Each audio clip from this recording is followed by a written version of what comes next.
Drama की starting में हम यहाँ पर एक हेल्थ ऑर्गेनाइजेशन सेंटर को देखते हैं जो कि यहाँ पर एक कंपनी में सभी स्टाफ्स का हेल्थ का चेकअप करने के लिए आए हुए थे। फिर यहाँ पर एक डॉक्टर लिसा के रिजल्ट्स देखती है और वो सभी को वहाँ से बाहर जाने के लिए कहती है, लेकिन यहाँ पर डेज़ी बोलने लग जाती है कि आखिर हम सब बाहर क्यों जाएं, हम सबके रिजल्ट्स भी तो ऐसे ही अनाउंस होने वाले हैं, तो लिसा के रिजल्ट्स इतने सीक्रेटिव क्यों रखे जा रहे हैं। यहाँ पर लिसा डेज़ी को सुना देती है, जिसके बाद में डेज़ी और सभी स्टाफ बाहर चली जाती है और ये डॉक्टर लिसा की ही फ्रेंड होती है। फिर बाद में यहाँ पर मिनी उससे पूछने लग जाती है कि क्या तुमने अभी तक जी के साथ में ब्रेकअप नहीं किया। लिसा बताते है कि नहीं, मैंने उसके साथ में तो कब का ब्रेकअप कर लिया है और अब मुझे उसके साथ में तो रहना भी नहीं है। फिर बाद में यहाँ पर वो उसे बताती है कि अगर ब्रेकअप हो गया हो तो अभी अब तुम क्या करोगी, क्योंकि तुम 4 वीक से प्रेग्नेंट हो और वो भी ट्विंस के साथ में। लिसा को इस बात पर यकीन नहीं होता क्योंकि लिसा के अकॉर्डिंग वो इनफर्टाइल है, लेकिन मिनी उसे बताती है कि ऐसा कुछ भी नहीं है। फिर बाद में यहाँ पर वो बोलने लग जाती है कि अब तुम जी को ये सारी बातें कैसे बताओगी। एंड लिसा यहाँ पर बताती है कि वो जो ट्विंस है उनका फादर जी नहीं है। फिर हमें यहाँ पर पास का सीन बताया जाता है जहाँ पर लिसा बड़ी खुशी खुशी यहाँ पर जी से मिलने के लिए आई हुई थी। एंड इतने में ही यहाँ पर जी के फ़ोन पर किसी का टेक्स्ट आ जाता है, जिस टेक्स्ट को वो ओपन करती है एंड यहाँ पर चीटर जी अपने लवर के साथ पकड़ा जाता है। लीजा यहाँ पर उससे रीजन पूछने लग जाती है। जी यहाँ पर उल्टा लीजा को चिल्लाता है, कहता है कि तुमने बिना पूछे मुझसे मेरा फ़ोन क्यों लिया, तुम्हें प्राइवेसी नाम की तो कोई चीज़ भी नहीं है। यहाँ पर लीजा उसे याद दिलाती है कि उन दोनों की एंगेजमेंट हो चुकी है। जी कहता है कि हाँ, इसी बात की तो तुम्हें खुशी होनी चाहिए, तुम इनफर्टाइल हो, ये बात जानते हुए भी मैंने तुम्हारे साथ एंगेजमेंट की है और शादी करने के लिए भी रेडी हो, तुम्हें तो मेरे ऊपर कर्जदार होना चाहिए। यहाँ पर लीजा जाने लग जाती है तो जी उसे वार्निंग देता है कि अगर घर के बाहर एक कदम भी रखा तो याद रखना, मैं एंगेजमेंट को तोड़ दूंगा और मैं वापस तुम्हारे पास नहीं आऊँगा, भले तुम कितनी भी माफ़ी क्यों ना मांग लो। लेकिन यहाँ से लीजा चुपचाप वहाँ से चली जाती है बिना उसे कुछ बोले। लीजा यहाँ से जा रही होती है, इतने में वहाँ पर उसकी मम्मा और इसके दोनों भाई आ जाते हैं। लीजा यहाँ पर उन सभी को घर चलने के लिए कहती है। आंटी कहती है कि तुम्हें थोड़ी सी पागल हो या फिर तुमने सुबह सुबह ही ड्रिंक करके रख दिया है, कुछ ही समय में यहाँ पर रिसेप्शन शुरू होने वाला है।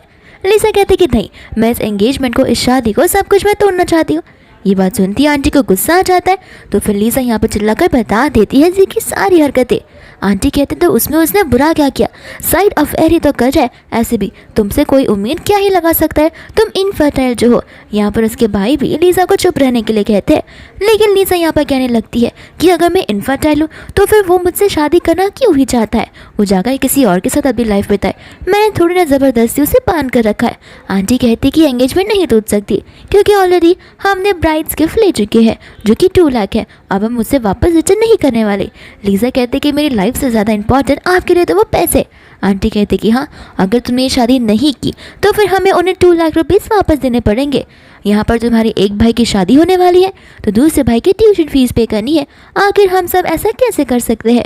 यहाँ पर वो शादी वाला भाई तो बोलने लग जाता है कि खबरदार अगर तुमने इस शादी को तोड़ने की कोशिश की तो, क्योंकि मेरी जहाँ शादी होने वाली है मैंने ऑलरेडी वो पैसे एज अ ब्राइड्स गिफ्ट दे दिए हैं जो कि अब रिटर्न नहीं आने वाले हैं। आंटी यहाँ पर उसे थप्पड़ मारने वाली थी, लेकिन लीजा यहाँ पर कह देती है कि जो करना है कर लो, ऐसे भी शुरुआत से तुम में से किसी ने भी मुझे फैमिली का हिस्सा माना ही नहीं है और अब तो मुझे इस घर में वापस कदम नहीं रखना है। तुम देखो, तुम्हें जो कुछ भी करना है, वो मेरे पैसे थे शादी के और वो तुमने खर्च किए, तो फिर लौटाने की भी हिम्मत तुम ही रखो। इतना कहकर वो वहाँ से चली जाती है।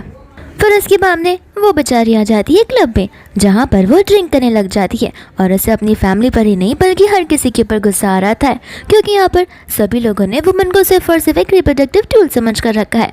इतने में यहाँ पर हम देखते हैं चांद को, जहाँ पर वो लीजा के ईयर्स के पीछे का मून वाला बर्थ मार्क देखकर पहचान जाता है कि ये तो वही लड़की है। दोस्तों यहाँ पर लीजा होती है जो कहती है कि आज से मैं मेरी सैलरी से पैसे खर्च कर ही रहूँगी एंड मैं आज पूरे नाइट एंजॉय करूँगी। फिर बाद में यहाँ पर उसे चांद सामने से आता हुआ दिखता है तो फिर वो उसे एक नॉर्मल मॉडल समझ लेती है और उसे पैसे देने लगती है, लेकिन चांद यहाँ पर पैसों को एक्सेप्ट नहीं करता एंड यहाँ पर वो दोनों एक रूम में चले जाते हैं जहाँ पर उनके बीच में मेकआउट शुरू हो जाता है। ये मेकआउट एक 1 नाइट स्टैंड में बदल जाता है।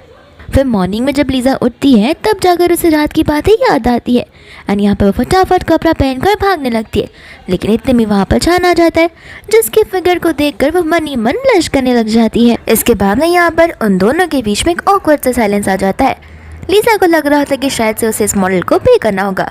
तो यहाँ पर वो अपने पर्स को चेक करती है जहाँ पर उसके पास एकदम एक ही नोट होती है। तो फिर वो उसे दे देती है। ये कहते हैं कि तुम्हारी स्किल्स बहुत ज़्यादा ख़राब है, तुम्हें अपनी स्किल्स पर इम्प्रूवमेंट करना चाहिए।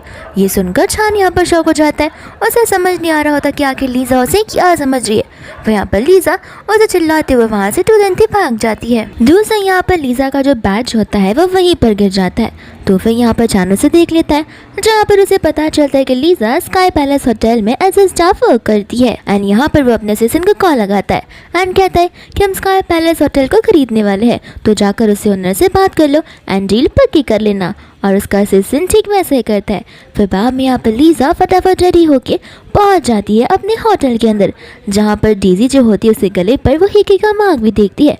बाद में लीजा यहाँ पर अपनी फ्रेंड से पूछने लग जाती है कि इमरजेंसी में हम सबको यहाँ पर क्यों बुला है। तो उसकी ऐसी फ्रेंड बताती है कि वॉरियर ग्रुप की कंपनी ने हमारे होटल को एक्वायर कर लिया है, तो फिर आज न्यू प्रेसिडेंट की एंट्री होने वाली है। एंड इतने में यहाँ पर चान आ जाता है, जहाँ पर चान को देखते ही लीजा डरने लग जाती है। उसे लग रहा होता है कि कहीं सभी के सामने सच्चाई बाहर ना आ जाए। फिर बाद में यहाँ पर वो काम कर रही होती है, जहाँ पर उसी कलीग डेविल चान के बारे में बता रही होती है कि वो अपने काम को लेकर कितना ज़्यादा स्ट्रिक्ट है, और अगर यहाँ पर कंपनी में से किसी ने भी एक गलती भी की तो उसे इम्प्रूवमेंट के लिए नहीं कहता, वो सीधा उसे इस कंपनी से निकाल ही देता है। और तो यहाँ पर वो मैरिड वुमेन और प्रेग्नेंट वुमेन उनको काम पर रखना नहीं पसंद करता, क्योंकि according to psychologist and psychology कहा जाता है कि वो लोग काम बहुत धीरे धीरे करते हैं एंड उनके काम प्रॉपर नहीं होते। फिर बाद में यहाँ पर लीजा सोचने पड़ जाती है कि आखिर उसके पीरियड्स अभी तक आए क्यों नहीं है। तो फिर यहाँ पर वो टेस्ट करने के लिए ले जाती है, लेकिन जब वो यहाँ पर कॉरिडोर से जा रही होती है तब उसकी टकरार चान से हो जाती है एंड वो जो टेस्टर होता है वो तो नीचे ही गिर जाता है। एंड बाद में यहाँ पर उसे सॉरी बोलती है वहाँ से सीधा भाग जाती है, जिसके बाद में यहाँ पर चान उस टेस्टर को देख लेता है और उसे शक जाने लगता है कि कहीं लीजा प्रेग्नेंट तो नहीं है। फिर अपने ऑफिस में वो अपने असिस्टेंट को बुलाता है एंड अपने इस होटल में एक हेल्थ ऑर्गेनाइजेशन वाला प्रोग्राम चेकअप करने के लिए कहता है। बोलता है कि हर एक स्टाफ्स अपना चेकअप करवाएंगी और अपनी पूरी हेल्थ का, और स्पेशली एक गायनेक को भी यहाँ पर बुलाना, और वो गायनेक लीजा की फ्रेंड ही होती है। फिर बाद में यहाँ पर लीजा जब बैठी हुई थी तो फिर वो अपने टेस्टर को ढूंढने की कोशिश कर रही थी, बट उसे वो टेस्टर नहीं मिल रहा था। इतने में उसकी कलीग आकर उसे हेल्थ चेकअप के बारे में बताने लग जाती है, जहाँ पर डेजी भी आती है और तो और कहने लग जाती है कि चेकअप करवाना तो ज़रूरी है, क्योंकि पता नहीं लोग अक्सर रात के टाइम पे न जाने कहाँ जाया करते हैं। लीजा कहती है कि तुम तुम्हारी बातें क्यों कर रही हो, एंड यहाँ पर डेजी को गुस्सा आ जाता है। फिर बाद में यहाँ पर वो लोग चेकअप करवाने के लिए चले जाते हैं एंड हम वापस से यहाँ पर प्रेजेंट में आ जाते हैं, जहाँ पर लीजा अपनी प्रेगनेंसी को कंफर्म करती है। और तो यहाँ पर उसे समझ नहीं आ रहा होता कि आखिर वो क्या करे, तो ये भी कंफर्म करती है कि ये डिटेल्स अपर हाई एंड तक जाएंगे या फिर नहीं। मिनी कह रही कि टेंशन मत लो, ये स्टाफ की हेल्थ डिटेल्स है जो कि सिर्फ स्टाफ तक ही सीमित है, वो एग्जीक्यूटिव्स तक जा भी नहीं पाएंगे। एंड लीजा यहाँ पर अबॉर्शन करने का सोच लेती है। फिर बाद में यहाँ पर लीजा बाहर आती है, जहाँ पर वो अपने बेली को रब कर कर यही कह रही होती है कि इस लाइफ में तो इस वो बेबी को जन्म नहीं दे पाएगी, क्योंकि अगर बेबी बॉर्न भी हुआ तो वो उसे वो परफेक्ट एनवायरनमेंट में नहीं रख सकती, जिस वजह से उस बेबी को ही प्रॉब्लम हो सकती है। इसलिए यहाँ पर उसने डिसीजन को लिया है। दूसरे यहाँ पर डेजी उसे देखकर बोलने लगती है कि तुम्हारी हाल चाल से समझ आ रहा है कि तुम प्रेग्नेंट हो। तो यहाँ पर लीजा की कलीग उसी का साइड लेती है, लेकिन यहाँ पर डेजी के फ्रेंड्स उसका साइड लेते हुए कहती है क्यों ना हम एक अल्ट्रासाउंड टेस्ट करके देखें, या फिर तुम हमें रिपोर्ट्स को दिखा दो। लेकिन लीजा यहाँ पर उन्हें वो रिपोर्ट दिखाने से मना कर देती है, ये कहते हुए कि उसका ये प्राइवेट मैटर है। यहाँ पर वो लोग लीजा को बुली करने ही वाले थे कि इतने में वहाँ पर छान आ जाता है। तो फिर छान यहाँ पर उन सभी को अपने काम पर लगने के लिए कहता है। दूसरे यहाँ पर डेजी ऐसे दिखा रही थी कि जैसे प्रेसिडेंट छान उसी का फियांसे हो। फिर इसके बाद में यहाँ पर वो लोग कैबिन में होते हैं, जहाँ पर असिस्टेंट उसे लीजा की रिपोर्ट दिखाता है और तो और छान बहुत खुश हो जाता है। लेकिन असिस्टेंट उसे बताता है कि लीजा यहाँ पर अबॉर्शन करने वाली है, जिसे सुनते ही उसे बड़ा बुरा लगता है। तो वो यहाँ पर उसे ऑर्डर देते हुए मेक श्योर करता है कि वो अबॉर्शन वाला प्रोसेस होना ही नहीं चाहिए।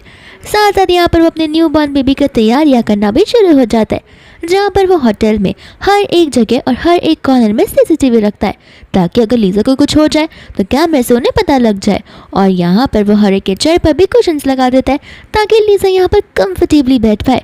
बस इतना ही नहीं, यहाँ पर वो उनके मील के मेन्यू को भी चेंज कर देता है, जो कि 7 स्टार होटल से आया करती है। फिर यहाँ पर जब लोग कैफेटेरिया में लंच कर रहे होते हैं, तो फिर यहाँ पर डेजी लीजा को लेकर उस रात के बारे में बुरी बुरी बातें बोलती है। कहती कि क्या पता वो उस रात को क्लब गई हो, एंड इसके बाद में सचमुच वो प्रेग्नेंट और हमें रिजल्ट बताने के लिए रेडी ना हो। लीजा यहाँ पर उसे मुंह पर सुना देती है, जिसके बाद में यहाँ से डेजी गुस्सा होकर चली जाती है और उसके खिलाफ प्लानिंग करना शुरू करती है। लीजा यहाँ पर जैसे उस सूप को स्मेल करती है उसे वॉमिट सा फील होता है, जिस वजह से वो प्रॉपरली लंच भी नहीं कर पाती। एंड जैसे वो अपने डेस्क पर आती है उसी कलीग उसे बताती है कि सीनियर मैनेजर उसे ढूंढ रहा था, तो वो उसके कैबिन में चली जाती है। फिर बाद में यहाँ पर वो मैनेजर उससे पर्सनल क्वेश्चंस पूछना शुरू कर देता है। लीजा उसे साफ साफ पूछती है कि आखिर आप मुझे इस होटल से क्यों निकालना चाहते हो, आखिर मैंने ऐसी कौन सी गलती कर दी है। फिर हमें यहाँ पर कुछ समय के पहले का सीन बताया जाता है, जहाँ पर डेजी मैनेजर से मिलती है और वो उसे ये बात बताती है कि वो जो प्रेसिडेंट है उसका ब्रदर इन लॉ है। इसका मतलब ये है कि डेजी की बहन उस प्रेसिडेंट के साथ में शादी करने वाली है। एंड यहाँ पर ये लालची मैनेजर रेडी हो जाता है वो जो कहेगी वो करने के लिए। एंड यहाँ पर डेजी से कान में उस बहन को खुशबू आने लगती है, जिसके बाद में यहाँ पर वो मैनेजर उसे उसके प्रेगनेंसी के बारे में पूछता है। कहता है कि देखो, जहाँ तक मुझे पता है तुम्हारा तो बॉयफ्रेंड है नहीं, तो फिर आखिर इसका फादर कौन है। तो मैं तुम्हें एक अच्छी अपॉर्चुनिटी दे रहा हूँ एक अप्रेजल के लिए। लीजा यहाँ पर समझ जाती है कि वो उसके साथ बदतमीजी करने की कोशिश कर रहा है, तो वो उसे कहती है कि मैं प्रेग्नेंट हूँ, इसका मतलब ये नहीं कि यहाँ पे मुझे जॉब से निकाल दिया जाएगा। जब तक एक ऑफर ऑफिशियल लेटर नहीं आता तब तक मैं इस जॉब को नहीं छोड़ने वाली हूँ। यहाँ पर मैनेजर कहने लग जाता है कि तुम अपने अच्छे मौके को गवा रही हो। एंड वो उसके साथ में यहाँ पर फ्लर्ट करने लगता है, जहाँ पर लीजा से दूर जाना तो चाहती है लेकिन वो उसे टाइटली पकड़ लेता है। इतने में यहाँ पर आ जाती है डेजी और उसकी फ्रेंड, जो यहाँ पर आते ही लीजा पर ब्लेम डालना शुरू कर देती है कि कुछ तो शर्म करो, मैनेजर की शादी हो चुकी है, तुम उसके साथ यहाँ पर इस रूम में आखिर करना क्या चाहती हो, हम दोनों ने अपनी आंखों से सब कुछ देख लिया है। उसकी तो फ्रेंड यहाँ पर कहने लग जाती है कि लीजा हमें तो तुम पर पहले से शक था, तुम यहाँ पर किसी की मैरिड लाइफ में बर्बादी कैसे ला सकते हो, तुम जैसी को तो यहाँ पर इस होटल में रखना भी नहीं चाहिए। तुम्हें पता है स्काई होटल में यहाँ पर कितने अच्छे और एलिगेंट और क्लासिक लोग रहते हैं, तुम्हारे जैसे अनमैनर्ड लोगों की तो यहाँ पर जरूरत ही नहीं है। आने दो प्रेसिडेंट को, उन्हें सारी बात हमें बतानी होगी। इतने में वहाँ पर उनका प्रेसिडेंट जाना जाता है, जहाँ पर डेजी शुरुआत कर देती है बोलना और तो लीजा यहाँ पर कहती है कि इसमें मेरी कोई गलती नहीं है, मैं यहाँ पर एक विक्टिम हूँ और मैनेजर मेरे साथ फोर्सफुल करने की कोशिश कर रहा था। फिर बाद में यहाँ पर मैनेजर सारा का सारा ब्लेम लीजा के ऊपर डालता है, कहता है कि उसे प्रमोशन चाहिए था, वही मुझसे चिपकने के लिए आ रही थी, मैं तो शादीशुदा हूँ, मैं आखिर इसे क्यों ही चिपकूंगा, मुझे मेरे लिए अच्छे से पता है। यहाँ पर बाद में डेजी बताने लगते कि प्रेसिडेंट आपको पता नहीं है, 1 मंथ पहले ही ये लड़की यहाँ पर आई थी, इसके नेक पूरे के पूरे हिक्के से भरे हुए थे, तो हम तो यहाँ पर कह नहीं सकते हैं कि आखिर कितनी अनप्रोफेशनल लड़की है। फिर बाद में यहाँ पर जन उन्हें कहता है कोई बात नहीं, हमें सारी सच्चाई जल्दी पता चल जाएगी, मैंने यहाँ पर सीसीटीवी को इंस्टॉल किया था। फिर यहाँ पर असिस्टेंट सीसीटीवी का फुटेज बताने लग जाता है, जहाँ पर साफ साफ दिखाई दे रहा था कि वो सारी काली करतूत जो है वो मैनेजर की थी। तो फिर यहाँ पर उसे जॉब से फायर कर दिया जाता है। साथ साथ वो असिस्टेंट को उसे पुलिस स्टेशन छुड़ाने के लिए कहता है, क्योंकि उसने जॉब पर एक स्टाफ को हरास करने की कोशिश की। यहाँ पर वो मैनेजर पोल खोलने ही वाला था कि चालाक डेजी उस पर चिल्लाने लग जाती है और यहाँ पर डेजी की जान बच जाती है। फिर बाद में यहाँ पर से वो सभी को जाने के लिए कहता है, लेकिन जब लीजा जाती है तो वो उसे रोक लेता है। लीजा यहाँ पर उसे तान के बोलने लगती है उस पर बिलीव और ट्रस्ट करने के लिए। चान कहते कि देखो, तुमने जो कहा मैं तुम्हारी बातों पर भरोसा रखा, क्योंकि मुझे पता है कि तुम्हारी पर्सनालिटी कितनी अच्छी है। फिर बाद में यहाँ पर वो उसे याद दिलाता है कि लगता है तुम कुछ बातें भूल रही हो मेरे अगेंस्ट। फिर बाद में यहाँ पर लीजा को याद नहीं आता एंड छान यहाँ पर उस टाइम की बातों को याद दिलाता है जहाँ पर लीजा ने उसे मील मॉडल समझा हुआ था। लीजा उससे माफ़ी मांगने लगती है, कहते कि उस दिन मुझसे मिसअंडरस्टैंडिंग हो गई थी, मुझे अगर तुम्हारे बारे में पता होता तो मैं ये सब करती नहीं। चान यहाँ पर उसे कहने लग जाता है कि आखिर तुमने प्रेगनेंसी वाली बात मुझसे छुपाई क्यों, और वो बात तो मुझे कब बताने वाली थी। लीजा यहाँ पर घबरा जाती है और कहने लगती है कि जो मैं प्रेग्नेंट हुई हूँ वो तुम्हारी बेबी नहीं है, मैं यहाँ पर मेरे एक्स बॉयफ्रेंड की बेबी के साथ में प्रेग्नेंट हूँ। इतना कहकर वो जल्दी में वहाँ से भाग जाती है, क्योंकि वो बहुत ज़्यादा नर्वस थी। फिर बाद में यहाँ पर चांद सोच पड़ जाता है कि उसे अच्छे से पता है कि उस दिन लीजा का फर्स्ट डे था, तो फिर ये पॉसिबल ही नहीं है कि यहाँ पर वो बेबी किसी और का हो। फिर हम यहाँ पर लीजा को हॉस्पिटल में देखते हैं, जहाँ पर वो कह रही होती है कि बेबी किसी का भी हो कुछ फर्क नहीं पड़ता, मुझे यहाँ पर ये डिसीजन लेना ही होगा। लेकिन यहाँ पर जैसे वो सारे रिपोर्ट्स बताने लगती है, यहाँ पर वो डॉक्टर उसे डिनाई कर देती है, कहती है कि हमारे हॉस्पिटल में ऑपरेशन होना बंद हो चुके हैं, तो फिर हम यहाँ पर इस प्रोसीजर को फॉलो नहीं कर सकते, तुम जाकर किसी और हॉस्पिटल में देख सकती हो। लेकिन यहाँ पर हर एक हॉस्पिटल वाले उसे रिजेक्ट कर देते हैं। लीजा को यहाँ पर समझ नहीं आ रहा था, लेकिन हमें पता है कि ये सब कुछ चान की वजह से हो रहा है, क्योंकि उसने इस प्रोसेस को डिनाई करने के लिए कहा था। फिर बाद में यहाँ पर लीजा को उसकी मम्मा का कॉल आ जाता है, जो सबसे पहले तो उस पर चिल्लाती है, लेकिन फिर वो प्यार से बात करती है, कहती है कि मेरा बर्थडे है, कम से कम आज ही दिन तो घर आ जाओ। इसके बाद में यहाँ पर लीजा घर पर केक लेकर पहुंच जाती है। उसकी मम्मा तो उसके साथ बड़े अच्छे से बिहेव करती है, लेकिन यहाँ पर उसके भाई इसके नजरों से समझ आ रहा था कि आखिर यहाँ पर कुछ तो तमाशा होने वाला है। फिर यहाँ पर हम डाइनिंग टेबल पर एक इंसान को देखते हैं जो कि अंकल वैंग होते हैं। और यहाँ पर उसकी मम्मा बता रही थी कि उनका अभी अभी हाल ही में डिवोर्स हुआ है और वो सिर्फ 50 साल के, लीजा से 30 साल बड़े, उससे ज़्यादा नहीं। लीजा यहाँ पर कह रही होती कि हाँ लेकिन आप अंकल की बातों को मुझे क्यों बता रहे हो। वैंग कहता है कि मैं तुम्हारा अंकल नहीं हूँ, मैं तुमसे कुछ साल ही बड़ा हूँ और तुम्हारे भाई से भी कुछ साल ही बड़ा हूँ। यहाँ पर उसका भाई भी सेम बातें बोलता है। लीजा कहती कि ठीक है, लेकिन मुझे यहाँ पर ये सारी बातें क्यों बताई जा रही है। जहाँ पर उसकी मॉम कहती है कि देखो तुम उसकी फ्यूचर वाइफ बनने वाली हो तो तुम्हारा पूरा हक बनता है उसकी बातों में जानना। लीजा को यहाँ पर बहुत बड़ा शौक लगता है। वो यहाँ पर कहती कि शादी करने से पहले एक बार मुझसे पूछ तो लेते शादी मेरी करवा रही हो या खुद की करवा रही हो करके। आंटी को यहाँ पर गुस्सा आ जाता है तो वह ऐसा कहते हैं कि मेरी बेटी को असल में मजाक करने की बहुत बड़ी आदत है, बस इस वजह से। लीजा कहती है कि जो कुछ भी हो जाए मैं ये शादी को नहीं करने वाली हूँ। एंड आज आपका बर्थडे, आपने मुझे कॉल कर कर बुलाया, मैं सिर्फ और सिर्फ इसके लिए यहाँ पर आई थी, ना कि किसी के साथ में शादी अरेंज करने के लिए जो कि मेरी अंकल की उम्र का हो। फिर बाद में यहाँ पर आंटी उसे एक थप्पड़ लगा देती है और तो यहाँ पर उसका भाई भी उस पर चिल्लाने लग जाता है। कहता है कि अगर तुमने जी के साथ शादी की होती तो आज हमें यहाँ पर ये दिन नहीं देखने पड़ते, तुम्हारी वजह से हमें कहाँ कहाँ नहीं भटकना पड़ रहा है तुम्हारी शादी करवाने के लिए। आंटी कहते कि देखना मेरी डॉटर बहुत ही अच्छी है, वो आपके सारे ऑर्डर्स को बड़ी ओबीडियंटली फॉलो करेगी। और यहाँ पर उनकी डॉटर उन्हें बताने लग जाती है कि वो प्रेग्नेंट और ये शादी वो कभी भी नहीं करेगी। ये बात सुनकर यहाँ पर वो अंकल तो बौखला ही जाता है। कहता है कि तुम यहाँ पर मुझे ब्रोकन पीस चिपकाने के लिए थे, आखिर तुम लोग मुझसे कितना झूठ बोलते हो। उसका भाई यहाँ पर कहने लगता है कि वो तो प्रेग्नेंट हो ही नहीं सकती, वो इनफर्टाइल है। लीजा बाद में यहाँ पर ब्राइड्स गिफ्ट्स के बारे में पूछने लग जाती है तो वो लोग बताते हैं कि वो 3 लाख देने के रेडी है। लीजा बोलती कि अरे वाह 3 लाख, लास्ट टाइम तो खाली 2 लाख ही थे। एक काम करो, कोशिश करते जाओ, क्या पता ये प्राइस 1 बिलियन तक बढ़ जाए और तब तक तुम जिंदा भी ना रहो। यहाँ पर उसे वॉमिट आने लगता है। तब जाकर वैंग को समझ जाता है कि सचमुच प्रेग्नेंट है तो वहाँ से वो जाने लगता है। लेकिन आंटी यहाँ पर उसे रोकती है। कहती है कि ठीक है देखो प्रेग्नेंट है तो इसमें कौन सी बड़ी बात है, हम इसका अबॉर्शन करवा देंगे और चाहिए तो प्राइज मनी में से कुछ डिस्काउंट ले लेना, हमें कम ही पैसे पे करना।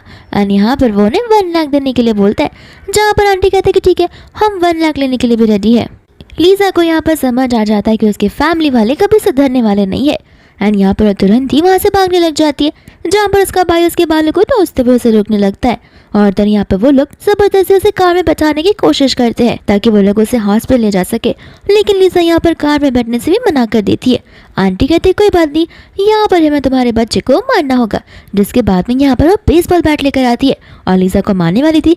लीजा कहती है कि सोच लो ये जो बच्चा है वो रिच मैन का है, अगर उसे ये बात पता चली तो वो तुम सभी को नहीं छोड़ेगा। आंटी कहती है कितना झूठ बोलोगी, आखिर तुम जैसी गरीब इंसान को रिच मैन क्यों ही देखना चाहेगा, तुम्हें झूठ बोलने की तो आदत लग गई है।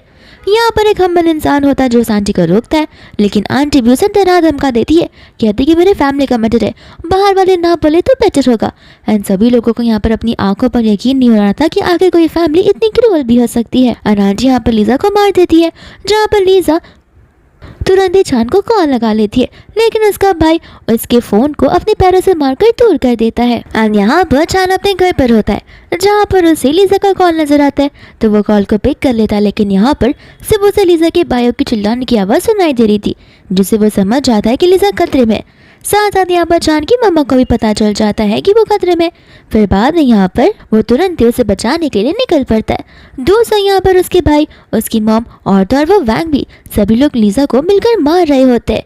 यहाँ पर उसकी मॉम भी उसे बिल्कुल नहीं छोड़ती, वो भी उसे बेसबॉल से मार रही थी। और तो यहाँ पर साइड में खड़े सभी लोग इसी चीज़ को देखकर बहुत ज़्यादा शॉक हो चुके थे कि आखिर ऐसे भी दिन आने लगे हैं जहाँ पर वो लोग एक बेचारी बच्ची को बख्श भी नहीं सकते हैं। लेकिन फिर यहाँ पर जाना चाहता है अपनी पूरी बॉडीगार्ड्स की आर्मी के साथ में। उसका भाई यहाँ पर चांद को मारने के लिए आगे बढ़ता तो है, लेकिन चांद यहाँ पर उसे जोर से पंच मार देता है। फिर वो लीजा को उठाकर ले जाने लगता है। एंडरसन से कहता है कि मेक श्योर करना है इन्हें उतना ही दर्द हो जितना मेरी लीजा को हुआ है और उसे 10 गुना बड़ा सजा इन्हें देना। फिर बाद में यहाँ पर लीजा की मॉम भी गुस्सा आने लग जाती है, कहते कि तुम अपनी बेटी को ही कैसे मार सकती हो। एंड बाद में यहाँ पर असिस्टेंट एक एक कर उन सभी को मारने लगता है। कहता है कि तुम्हें पता भी है कि तुमने किस इंसान की वुमेन को इस तरीके से ट्रीट करने की कोशिश की है। एंड यहाँ पर जैसे ही वो उसका नाम बताता है उन्हें यकीन नहीं होता कि वो चांद है। असिस्टेंट कहता है कि देखो तुम्हें यकीन हो या ना हो इससे हमें कुछ फर्क नहीं पड़ता, लेकिन आगे से अगर तुमने हमारी मैडम को परेशान किया तो देख लेना अंजाम इससे भी ज़्यादा बुरा होगा। और यहाँ पर वो लोग उन्हें पिटना शुरू कर देते हैं। फिर इसके बाद में यहाँ पर चान उसे लेकर आ जाता है हॉस्पिटल में, जहाँ पर लीजा उसे थैंक यू बोलने लगती है। साथ साथ यहाँ पर वो उसे बेबी के बारे में एक्सप्लेन कर रही थी। चान कहता है कि बस करो, तुम झूठ नहीं बोल सकती क्योंकि मैंने ऑलरेडी पैटर्निटी टेस्ट करवा दिया है, तो फिर यहाँ पर साफ साफ रिजल्ट में है कि वो मेरा ही बच्चा है, और तुम जितना भी झूठ बोल लो पैटर्निटी टेस्ट तो कभी झूठ हो ही नहीं सकते। फिर बाद में यहाँ पर वो उसे अबॉर्शन का पूछने लग जाता है। लीजा कहती है कि मैं रेडी नहीं थी एक चाइल्ड को बर्थ देने के लिए। चान कहता है कि ठीक है हम रेडी हो जाएंगे, लेकिन लीजा यहाँ पर मना कर देती है। कहते कि मैं अकेले इस बच्चे को नहीं पाल पाऊंगी, सारी चीजें एक्सपेंसेस देखना मेरे लिए बहुत मुश्किल हो जाएंगे, जहाँ पर अगर मैं इस बेबी को इस दुनिया में लेकर आऊंगी तो उसके लिए भी ये चीज एक टॉर्चर रहेगी। और रही मेरी फैमिली की बात, तो वो मेरे बच्चे को कभी सपोर्ट नहीं कर पाएंगे। चान कहते हैं कि बस इतनी सी बात है तो फिर यहाँ पर तुम इतनी टेंशन क्यों ले रही हो? जितना हक तुम्हारा इस बच्चे पर है उतना ही हक मेरा इन बच्चों पर है, तो फिर मैं भी तो ऑब्वियसली उनके एक्सपेंसेस के लिए पे करूंगा, मैं भी तो उनकी चीजें देखूंगा। इससे बेटर होगा कि तुम मेरे साथ शादी कर लो। यानी बात सुनते ही यहाँ पर लीजा शॉक हो जाती है क्योंकि ये एक्सपेक्टेड तो उससे था ही नहीं, बट यहाँ पर वो उसे शादी करने से भी मना कर लेती है। चान कहते कि क्यों, अभी भी मैं तुम्हें क्या वो रेस्टोरेंट वाला मॉडल लगता हूँ? लीजा कहती है कि ऐसी बात नहीं है, तुम बहुत अच्छे हो, तुम बहुत रिच हो, यही रीज़न है मेरा तुम्हारे साथ शादी नहीं करने का, हम दोनों के स्टैंडर्ड्स अलग है। चान कहते हैं कि तुम 21st सेंचुरी में रहकर, एक वुमेन जॉब करते हुए में रहकर तुम यहाँ पर ये सारी सोच रखती हो, मुझे समझ नहीं आ रहा था। फिर बाद में यहाँ पर लीजा बोलने लग जाती है कि शादी सिर्फ बच्चे की वजह से नहीं, एक इमोशनल कनेक्शन की वजह से भी होती है।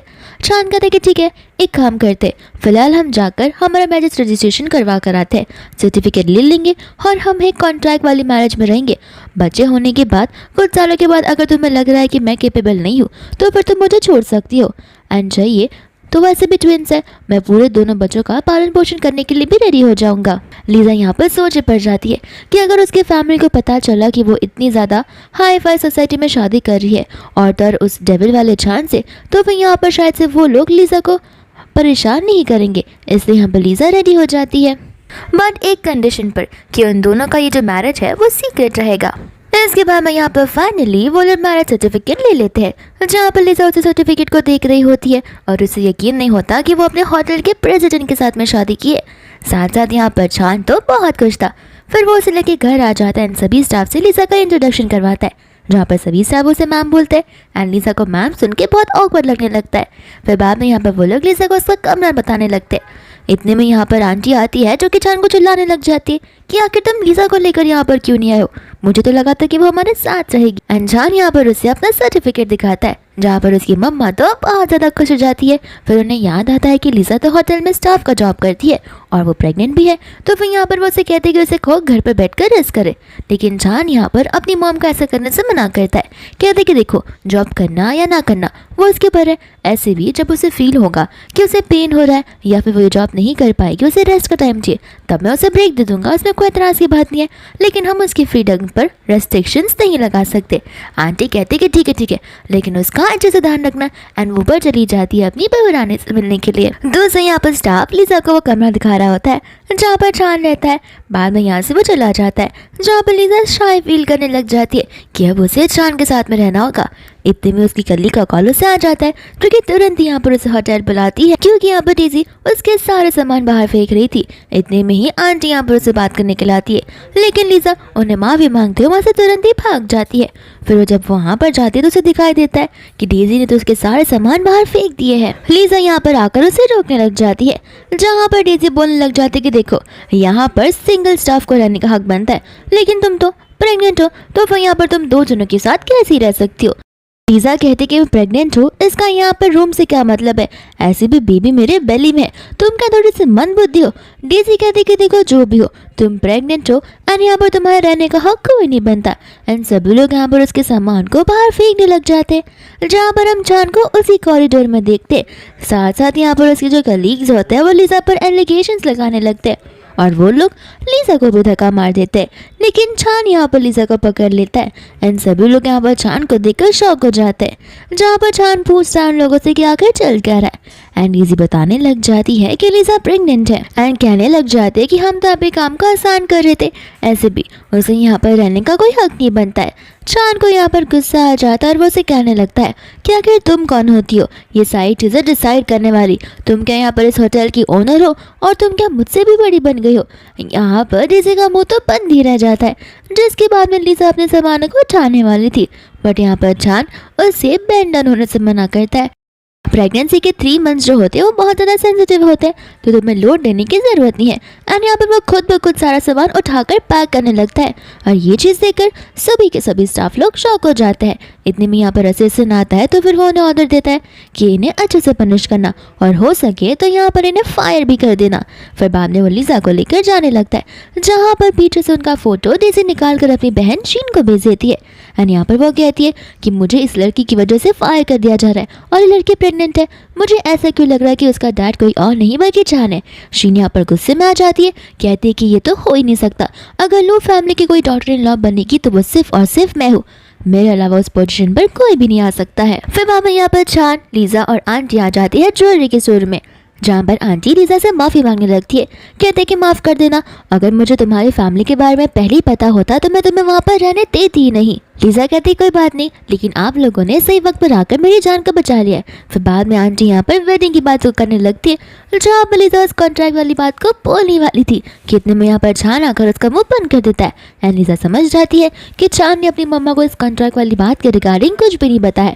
आंटी कहती है कि तुम अब मेरी डॉटर इन लॉ बन चुकी हो, तो फिर सबसे पहला गिफ्ट हमारे खानदान में डॉटर इन लॉ को एक ज्वेलरी दिया जाता है, तो फिर यहाँ पर तुम्हें जो कुछ पसंद आए तुम ले सकती हो। लीजा यहाँ पर मना करने लगती है, लेकिन चान यहाँ पर उसे समझाने लगता है। एंड देन यहाँ पर लीजा एक छोटे से रिंग को चूज करती है, लेकिन आंटी उस रोज के सारे ज्वेलरीज, सारे के सारे जितने भी सेट्स होते हैं उन सबको खरीद लेती है।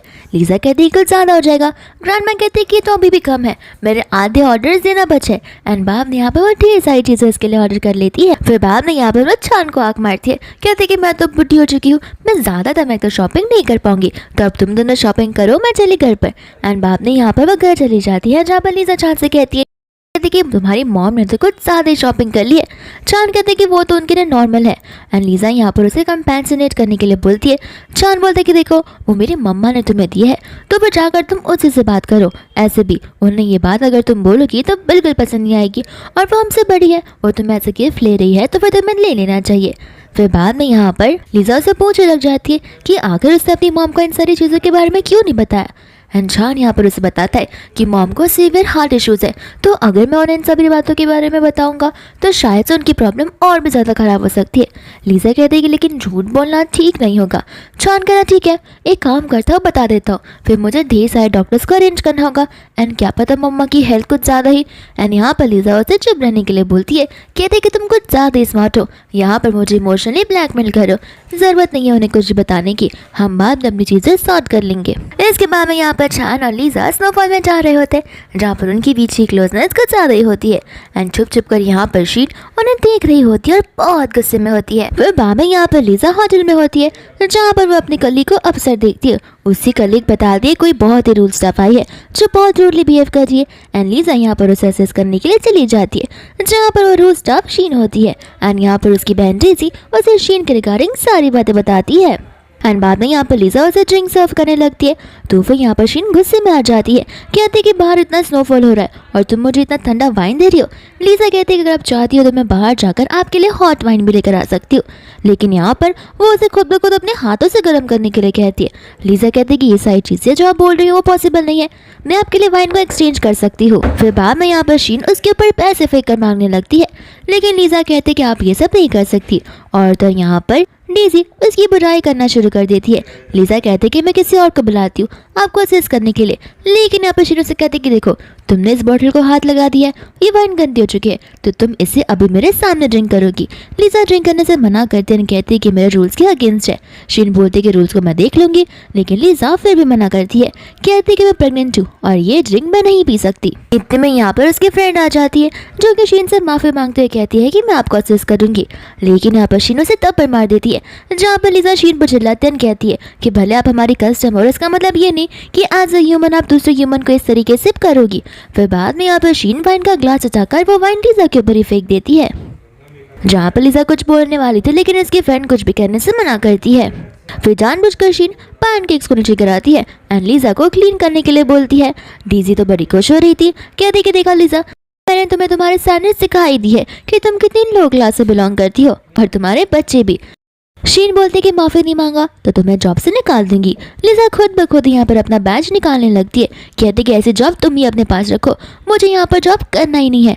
फिर बाद में यहाँ पर वो जाने लगती है जहाँ पर वो उसे जबरदस्ती खींचती है, तो फिर लिजा फिसलने वाली थी, बट जान ना कर यहाँ पर उसे पकड़ लेता है एंड जीन यहाँ पर उसे देखकर डर जाती है। असिस्टेंट बताया कि हमें जोर जोर से चिल्लाने की आवाज़ आ रही थी, इसलिए हम यहाँ पर चेक करने के लिए आ गए कि आखिर हमारे होटल में ऐसा कौन सा काम हो रहा है। शीन तो बड़ी खुश हो जाती है कि जॉन यहाँ पर उससे मिलने के लिए है, लेकिन जॉन यहाँ पर उसे इग्नोर कर देता है एंड पूछने लग जाता है कि आखिर यहाँ पर क्या चल रहा है। तो फिर यहाँ पर शीन उसे सारी बातें बताने लग जाती है, जहाँ पर जॉन उसे कहता है कि आखिर तुम इसे ये सब करने के लिए क्यों कह रही हो। तो फिर शीन कहती है कि देखो, मैं तुम्हारी फियांसे हूँ और ऐसी भी हमारी शादी होने वाली है, तो अगर तुम्हारी होटल का रेपुटेशन खराब होगा तो मुझे थोड़ी ना अच्छा लगेगा। ये बात सुनते ही यहाँ पर लीजा छान से पूछती है कि तुम्हारा इसके साथ में भी मैरिज एग्रीमेंट है, जहाँ पर छान उस चीज़ को डिनाई कर देता है एंड शीन से कहता है कि तुम यहाँ पर इनसे ये सारे काम नहीं करवा सकती।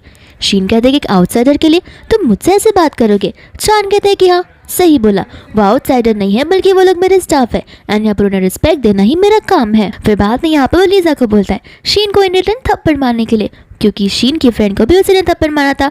यहाँ पर शीन गुस्सा हो जाती है, लेकिन लीजा यहाँ पर 1 मिनट रुके बिना ही उसे जाकर जोर से थप्पड़ मार देती है। चान लीजा से कहता है कि एक बार क्यों मारा, मैंने सुना कि उसने तुम्हारे ऊपर ड्रिंक भी गिराई है, तो और 3 बार मारो। एंड यहाँ पर ठीक लीजा वैसे ही करती है, जिसके बाद में शीन गुस्से में आ जाती है और अपनी एंगेजमेंट के बारे में बात करने लगती है। चान कहते हैं कि बस भी करो, हमारी ना एंगेजमेंट हुई है और ना ही शादी फिक्स हुई है। लगता है मेरी मॉम ने तुम्हें अभी तक बताया नहीं होगा, लेकिन मैं यहाँ पर तुम्हारे साथ जो रिश्ता है वो ऑलरेडी खत्म कर चुका हूँ, वो भी बहुत पहले ही। जिसे सुनकर शीन गुस्से में आ जाती है एंड लीजा से कहती है कि मैं तो तुम्हें बाद में देख लूंगी। इतना कहकर वो गुस्से में वहां से चली जाती है। फिर बाद में यहाँ पर लीजा चान को थैंक यू बोलती है, जहाँ पर चान कहता है कोई बात नहीं, तुम मेरी ही पर्सन हो। फिर यहाँ पर वो लीजा की फ्रेंड को थैंक यू बोलता है उसकी साइड लेने के लिए और वो उसका प्रमोशन भी कर देता है। इतना कहकर वो जाता है जहाँ पर उसकी फ्रेंड लीजा से कहने लग जाती है कि यहाँ पर प्रेसिडेंट ने तुम्हें अपनी पर्सन क्यों बोला, मुझे कुछ सुधार में काला लग रहा है। तो लीजा यहाँ पर बातों को पलटने लग जाती है ताकि उसका ये सीक्रेट पकड़ा ना जाए। फिर बाबा यहाँ पर शीन चली जाती है अपने पेरेंट्स के पास में उस चीज़ की कंप्लेन करने के लिए। साथ साथ यहाँ पर वो जिद पाल लेती है कि उसे किसी के साथ शादी करनी है तो वो जानी होगा। उसके डैडी यहाँ पर मान जाते, लेकिन उसकी मॉम कहते कि ठीक है हम इस बारे में ज़रूर सोचेंगे, तुम अभी यहाँ से जाओ, हमें कुछ पर्सनल बात करनी है। फिर हमें पता चलता है कि शीन जो है उनकी एडॉप्टिव बेटी है, यानी कि वो उनकी बायोलॉजिकल बेटी है नहीं। एंड यहाँ पर आंटी अपने हस्बैंड से यही कह रही होती है कि शीन को हमने अडॉप्ट इसलिए किया था क्योंकि वो हमारी बेटी को रिजेंबल करती है, पर यहाँ पर उसकी पर्सनालिटी हमारी बेटी से बहुत अलग है और तो और वो बहुत ज़्यादा ज़िद्दी भी है, हमें उसे ज़्यादा सर पर नहीं चढ़ा कर रखना चाहिए। फिर बाद में यहाँ पर वो लोग अपनी बेटी की तस्वीर को बाहर निकालते हैं जो कि बचपन की फ़ोटो होती है और अपनी बेटी को लेकर बहुत ज़्यादा सोचने पड़ जाते हैं कि आखिर वो कहाँ होगी और कैसी होगी। इतने में असिस्टेंट यहाँ पर दौड़ा दौड़ा आ जाता है एंड बताने लग जाता है कि हमने रोड पर एक सीसीटीवी कैमरे को चेक किया था जिसके अंदर हमें एक लड़की नजर आई है जिसके कानों के पीछे जो है वो मून का मार्क है। फिर बाद में यहाँ पर वो लोग बहुत खुश हो जाते हैं एंड उसकी फ्रेंड फोटो ढूंढने के लिए शुरुआत करने के लिए कहते हैं। फिर इसके बाद में हम यहाँ पर वही मून बर्थ मार्क वाली लड़की को देखते हैं जो कि लीजा ही होती है एंड यहाँ पर वो जिस फ्रेश होकर निकली थी। यहाँ पर आंटी चान से कहती है कि जाओ जाकर लीजा को डिनर के लिए नीचे लेकर आओ, वो प्रेग्नेंट है तो उसे ज़्यादा चलने मत देना। जिसके बाद में यहाँ पर चान ऊपर चला जाता है तो लीजा चान को देखकर चिल्लाने लग जाती है एंड फटाक से वो अपने कोट को पहनने लगती है। दूसरे यहाँ पर आंटी को लगता है कि कहीं वो गिर ना गई हो तो वो तुरंत ही ऊपर की ओर भाग के चली जाती है एंड उन्हें ऐसे देखकर उन्हें लग रहा होता है कि वो दोनों किस करे, तो फिर वो उन्हें डिस्टर्ब करने के लिए माफ़ी मांगने लगती है। फिर साथ में वो लोग बैठकर डिनर करने लगते हैं जहाँ पर लीजा चान को फूड सर्व करने के लिए बार बार थैंक यू बोल रही थी एंड आंटी यहाँ पर उसे थैंक यू बोलने से मना करती है, कहती है कि अब हम सब एक फैमिली है तो बार बार थैंक यू और बार बार सॉरी बोलना बंद कर दो। फिर यहाँ पर वो चान से कहती है कि लीजा से हर एक छोटी चीज़ का ध्यान रखने के लिए। लीजा कहती है कि मॉम मैं इतना तो कर ही सकती हूँ, पर यहाँ पर उसकी मदर इन लॉ उसकी बात नहीं सुनती, कहते कि देखो तुम प्रेग्नेंट हो, तुम्हारी हर एक छोटी से छोटी बात का ध्यान चान रख लेगा। फिर बाद में यहाँ पर तुरंत ही नेक्स्ट मॉर्निंग आ जाती है जहाँ पर लीजा चांद को कत्ल करते हुए सो रही थी। एंड जैसी वो उठती है खुद को वहाँ पर वो चांद के पास पाकर शॉक हो जाती है। कहती कि तुम भी क्या मुझे यहाँ पर लेकर आए। चांद कहती कि मैं नहीं आया हूँ, तुम खुद ब खुद यहाँ पर मुझे हक करती हुई आई हो। जिसके बाद में यहाँ पर वो शाय फील करने लगती है और वो उसकी मसल्स की तारीफ भी करती है।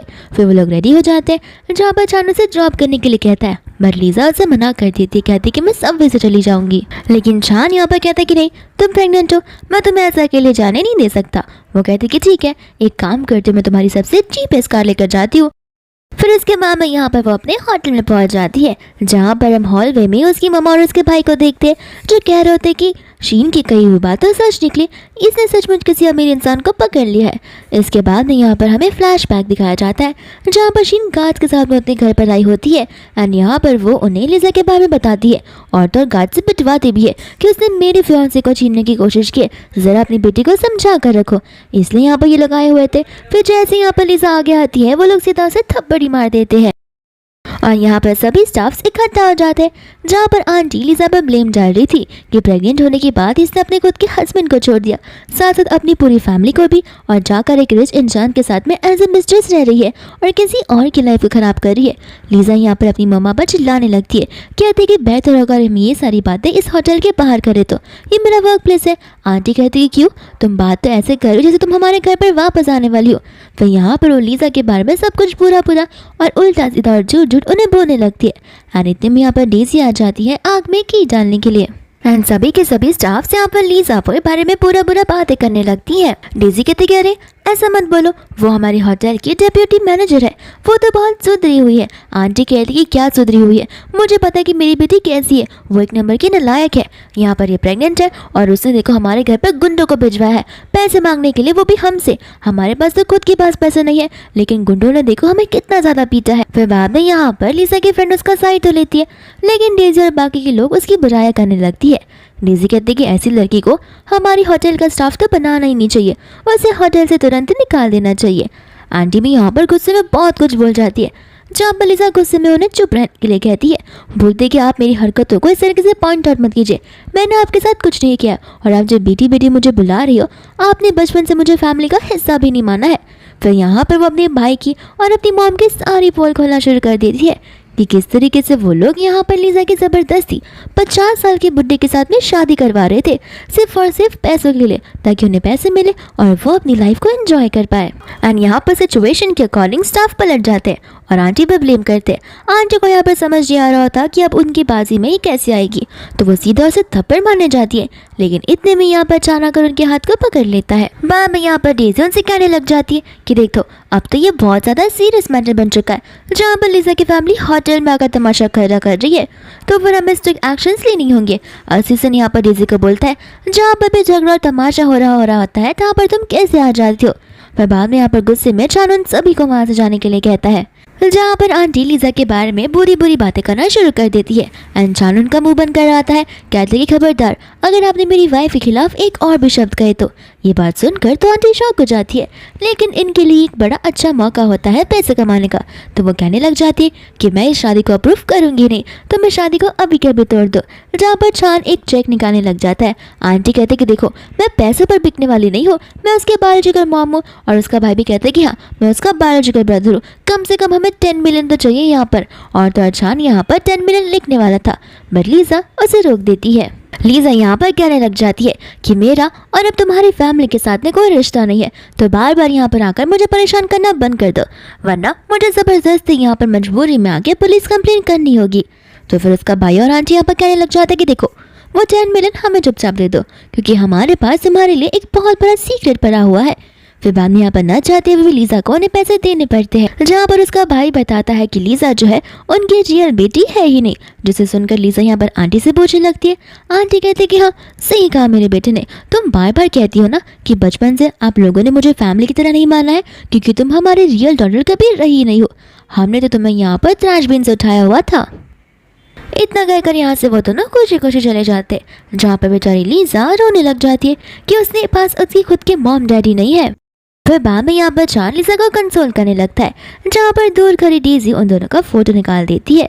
दूसरा यहाँ पर छान कहते कि देखो आज के लिए बहुत ज़्यादा ही हो गया, चलो हम घर जाकर रेस्ट करते हैं। लेकिन लीजा यहाँ पर मना कर देती है, कहती है कि मैं इतनी ज़्यादा भी वीक नहीं हूँ, मैं आज काम पर ही जाऊँगी और मेरा दिन ज़रूर अच्छा रहेगा। फिर बाद में यहाँ पर छान अपने असिस्टेंट को ऑर्डर देता है कि कुछ भी हो जाए हमें लीजा के बायोलॉजिकल पेरेंट्स को कुछ भी कर ढूंढना ही होगा। और यहाँ पर डेज़ी चली जाती है उस फोटो को लेकर अपनी बहन शीन को बताने के लिए, जहाँ पर शीन बहुत गुस्से में आ जाती है।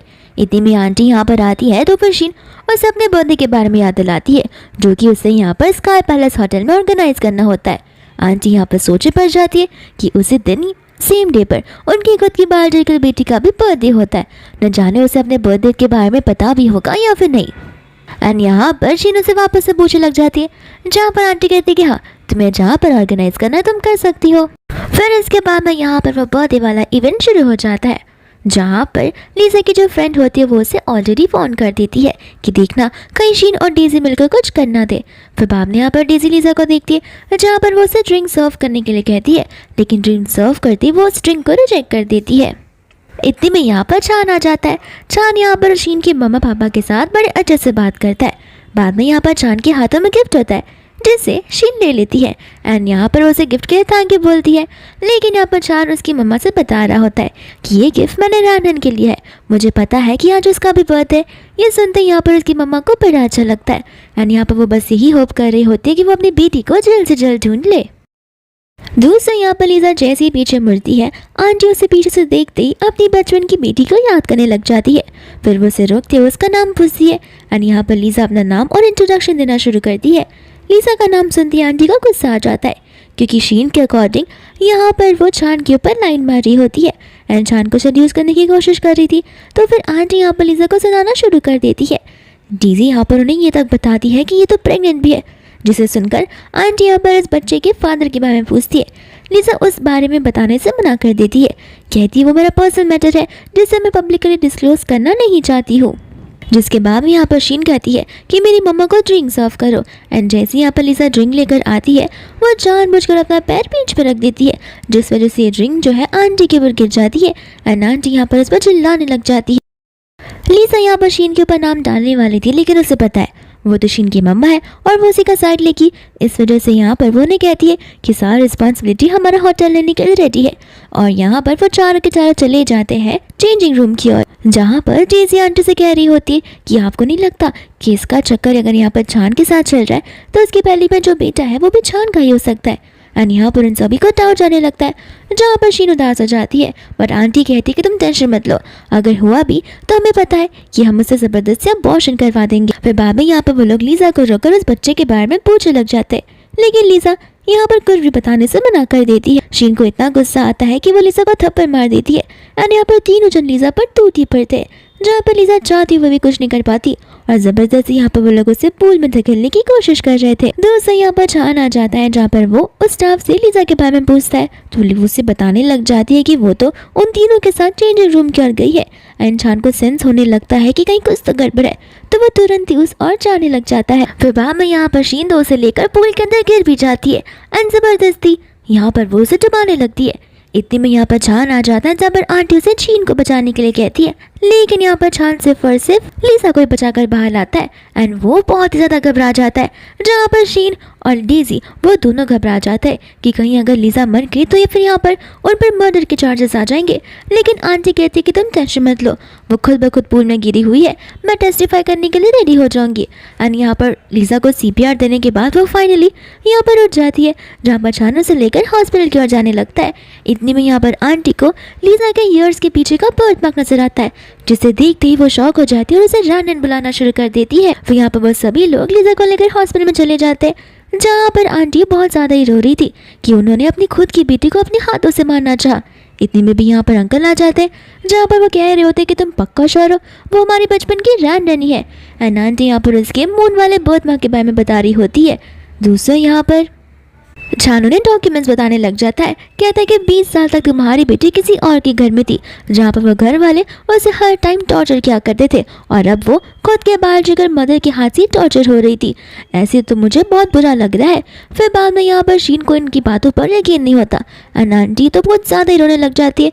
दूसरा यहाँ पर शीन गुस्सा करने लगती है डेज़ी पे, कहती है कि ये सब कुछ तुम्हारी वजह से हो रहा है एंड यहाँ तक कि वो डेज़ी को वहाँ से जाने के लिए भी कहती है। जहाँ पर छान उन दोनों को रोक लेता है, कहता है कि फिलहाल यहाँ से कोई नहीं जाएगा जब तक लीजा बाहर सेफली नहीं आती। एंड अगर लीजा को जो कुछ भी हुआ तो तुम तीनों के तीनों जेल के अंदर जाओगे। मुझे फर्क नहीं पड़ता कि तुम उसकी बायोलॉजिकल मॉम हो या फिर ना हो, लेकिन तुमने जो आज लीजा के साथ किया वो बहुत गलत किया है। फिर इतनी में डॉक्टर आकर बताती है कि लीजा आप खतरे से बाहर है। जिसके बाद में लीजा को आंटी बात करने वाली तो थी, लेकिन छान यहाँ पर आंटी को लीजा को टच करने के लिए मिल देता। दोस्तों यहाँ पर वशीन को और डेजी को उन दोनों को पुलिस स्टेशन की ओर भेज देता है। फिर बाबा यहाँ पर लीजा हॉस्पिटल रूम में होते हैं, जहाँ पर चारों से फ्रूट्स खिला रहा होता है। एंड उससे वो बचपन की बात को पूछता है कि याद है जब हम बहुत छोटे थे तब तुमने मेरी जान बचाई थी। एंड लीजा को उस बारे में याद बिल्कुल भी नहीं था। इतने में वहाँ पर आंटी आ जाती है फ्लावर का बुके लेकर लीजा से माफी मांगने के लिए, लेकिन लीजा यहाँ पर उनकी एक भी बातों को सुनने के लिए रेडी नहीं थी। यहाँ पर आंटी बोलती कि देखो तुम जो कहोगी मैं वो करने के लिए रेडी हूँ। लीजा यहाँ पर कहने लग जाती है कि अब ये सब नाटक करके क्या ही मतलब है। कल आपने मुझे जिस तरीके से ट्रीट किया उस तरीके से तो आज मैं आपसे डरने लगी हूँ। मेरी यहाँ पर जो अडॉप्टिव मॉम थी वो भी मुझे ऐसे ही ट्रीट करती थी। मुझे कभी नहीं पता था कि मेरी बायोलॉजिकल मॉम भी मुझे ऐसे ही ट्रीट करेगी। यहाँ पर आंटी बहुत ज़्यादा इमोशनल होते हुए उससे माफ़ी मांगती है। साथ साथ वो यहाँ पर नील डाउन करने वाली थी। इतनी में यहाँ पर शीना आती है जो लीजा पर चिल्लाती है कि आखिर तुम मेरी मॉम से नील डाउन कैसे करवा सकती हो। लीजा बोलती कि तुम तो बोलो मत तो बेहतर होगा। बाद में यहाँ पर आंटी शीन से भी माफ़ी मांगने के लिए कहती है। एंड शीन तो ऐसे माफ़ी मांग रही थी जैसे माफ़ी मांग कर कोई वो बहुत बड़ा उपकार कर रही हो। लीजा यहाँ पर कह भी देती है कि अगर ऐसी ही माफ़ी मांगनी है तो मत मांगो तो बेहतर होगा। एंड आंटी यहाँ पर शीन से नील डाउन करवा कर माफ़ी मांगती है। शीन तो कुछ ज़्यादा ही गुस्से में माफ़ी मांग रही होती है, जहाँ पर वो खुद को ही थप्पड़ मार देती है। लीजा यहाँ पर इमोशनल होकर रोने लगती है, जहाँ पर छान उन दोनों को वहाँ से जाने के लिए कहता है। एंड शीन ठान लेती है कि वो तो अब यहाँ पर इसे नहीं छोड़ेगी। और यहाँ पर हमें पता चलता है कि ओरिजिनली छान की जो शादी है वो बचपन में फिक्स हो चुकी थी, जहाँ पर उसकी शादी लीजा के साथ होने वाली थी। लेकिन यहाँ पर लीजा यानी कि रानन घर से कहीं तो किडनैप हो चुकी थी। फिर हमें यहाँ पर बचपन का सीन बताया जाता है, जहाँ पर छान लीजा को बता रहा होता है कि मैं तभी बस 6 साल का था एंड मेरी टक्कर गाड़ी से हो गई थी, जहाँ पर गाड़ी वाला तो भाग चुका था लेकिन तुम और तुम्हारी मॉम वहीं पर थे, जहाँ पर तुमने ही मेरी जान को बचाया था। और मेरा ब्लड कुछ ज़्यादा ही निकल गया था और तुमने मुझे ब्लड ट्रांसफ़र करवाया था, इस वजह से मैं यहाँ पर हूँ। फिर बाद में यहाँ पर लीजा उसे थैंक यू बोलती है उसे एक न्यू लाइफ देने के लिए, जहाँ पर वो कहते हैं कि नहीं तुमने मुझे एक न्यू लाइफ और न्यू फैमिली दी है। एंड यहाँ पर वो उसके साथ हमेशा और फॉरएवर रहने का वादा करता है। और बाद में यहाँ पर फाइनली लीजा हॉस्पिटल से डिस्चार्ज होने लग जाती है, जहाँ पर आंटी और जानू से पिकअप करने के लिए आते हैं। साथ साथ यहाँ पर लीजा के बायोलॉजिकल पेरेंट्स भी आते हैं। एंड अंकल तो यहाँ पर ढेर सारे चीज़ों से लेकर आए थे, कहते कि हम पूरे एक रास्ते को ही तुम्हारे नाम पर कर देंगे, लेकिन प्लीज़ हमें माफ़ कर दो। लीजा कहते कि मेरे हाथों को देख रहे हो, ये आपकी वाइफ की वजह से हुआ है। आप चाहते हो कि उसे मैं अपनी मॉम बुलाऊं जिससे मेरे हाथों को तोड़ा हुआ है। आंटी यहाँ पर उसे बहुत सारा सॉरी बोलने लग जाती है। दूसरा यहाँ पर चांद की मम्मा मन में सोच रही होती है कि भले ही यहाँ पर लीजा अपने पेरेंट्स को डिनाई कर रही है, लेकिन दिल से यहाँ पर तो वो उन्हें बहुत चाहती होगी और इसका भी बहुत मन होगा कि वो फैमिली की मेम्बर बने। तो फिर यहाँ पर वो दोनों को कहने लग जाती है लीजा यहाँ पर तुम्हें एक्सेप्ट तो करेगी, लेकिन ये सारी चीज़ें आप दोनों के एटीट्यूड और पर्सनालिटी के ऊपर डिपेंड करता है। एंड अंकल आंटी यहाँ पर खुश हो जाते हैं, कहते हैं कि हमने हमारे सारे फैमिली मेम्बर्स को कल लंच पे बुलाया है ताकि हम लीजा को सभी से इंट्रोड्यूस करवा सके। दूसरों यहाँ पर शीन ये सारी बातें सोचकर बड़े गुस्से में आ जाती है कि अब यहाँ पर ये घर वाले क्या मुझे घर से निकाल देंगे। फिर यहाँ पर वो लंच में सभी लोग आ जाते हैं, जहाँ पर आंटी बड़ी खुशी से लीजा को सभी से इंट्रोड्यूस करवा रही होती है।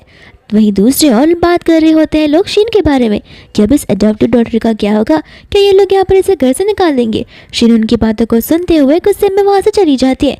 इतने में यहाँ पर डेजी भी उसके पीछे जाती है एंड कुछ मिनटों में डेजी चिल्लाती हुई आती है कि शीन यहाँ पर ऊपर से कूदने की कोशिश कर रही है।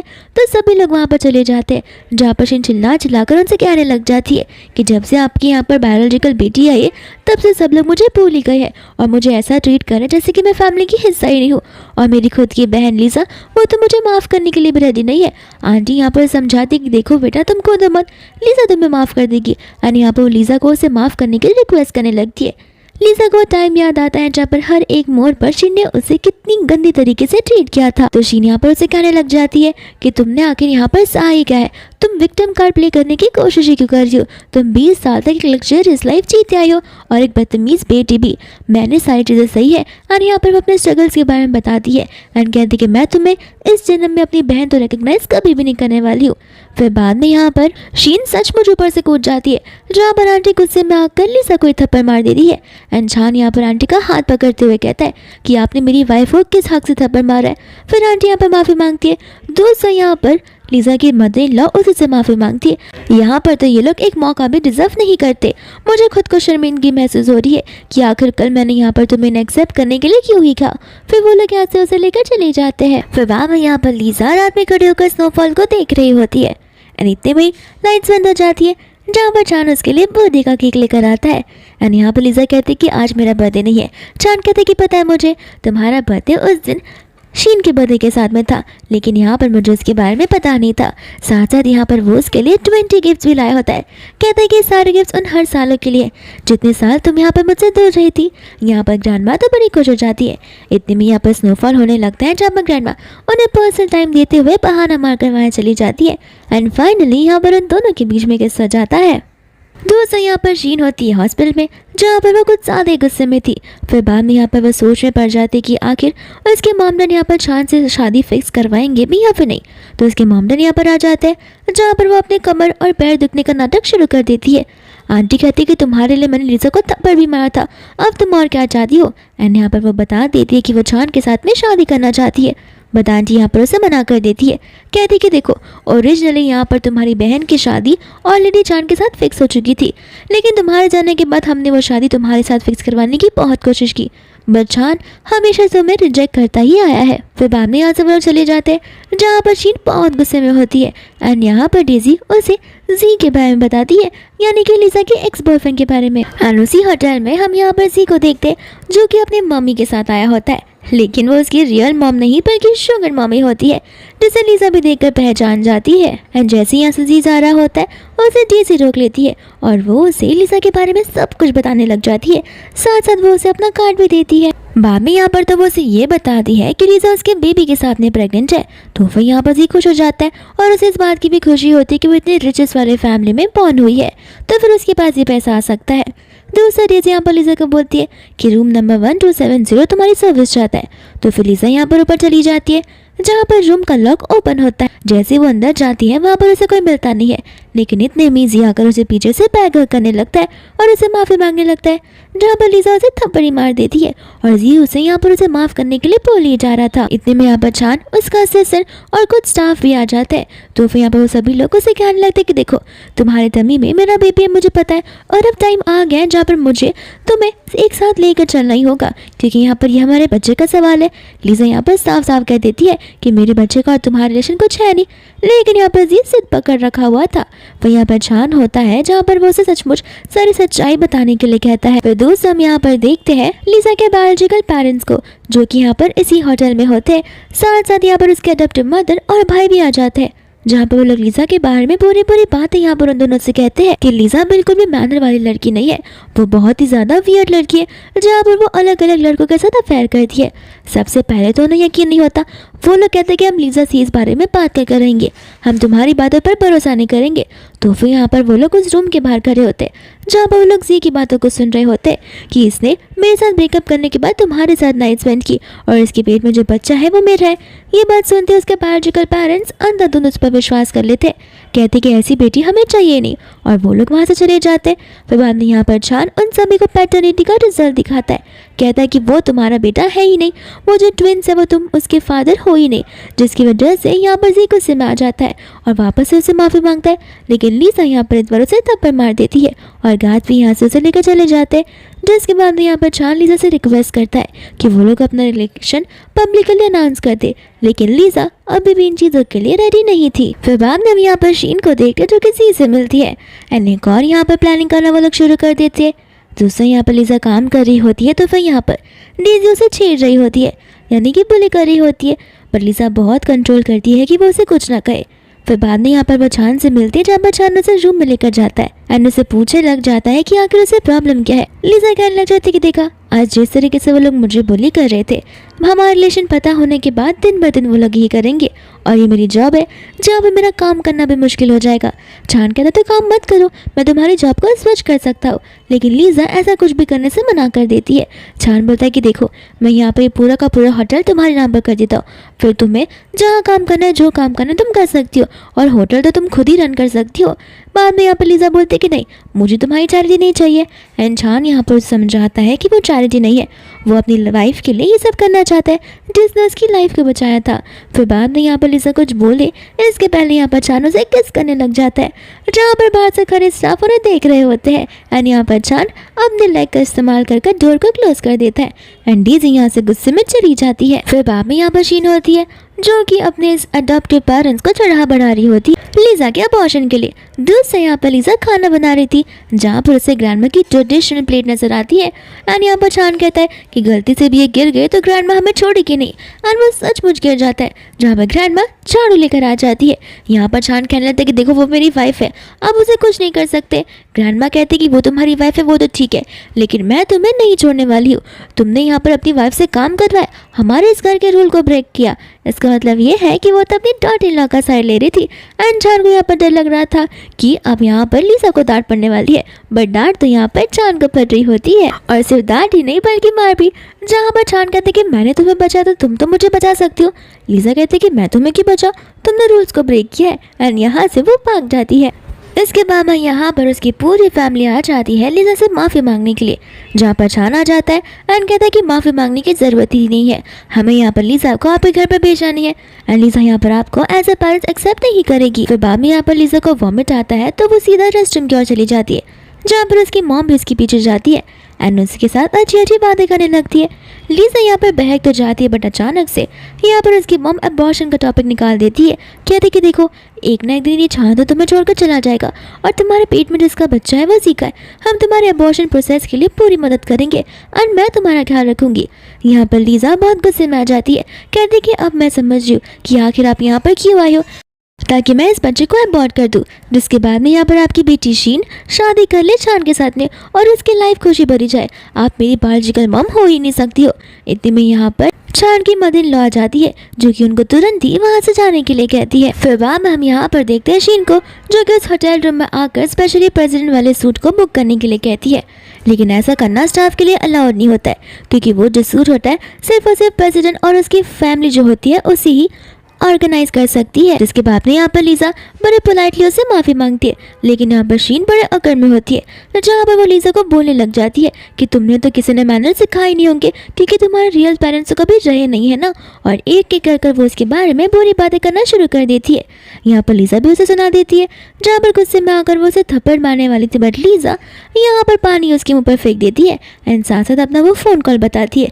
कहती कि देखो अब तुम्हारी प्यारी मॉम ने तुम्हारी सारी बातें सुन ली है। ये देखकर तो यहाँ पर शीन गुस्से में आ जाती है। लीजा भी यहाँ पर कॉल पे बोलने लगती है कि जरूर आपने अपनी प्यारी बेटी के सारे शब्द को सुन लिया होगा और समझ लिया होगा कि आगे मैं क्यों इसे अपनी सिस्टर रिकॉग्नाइज करने के लिए रेडी नहीं हूँ। फिर इसके बाद में यहाँ पर डेजी बैठी होती है लीजा के साथ में, जहाँ पर लीजा उसे एक एग्रीमेंट बता रही होती है। कहते कि बहुत जल्दी पुलिस तुम्हें अंदर करने वाली है। ये बात को सुनकर डेजी को यकीन नहीं होता।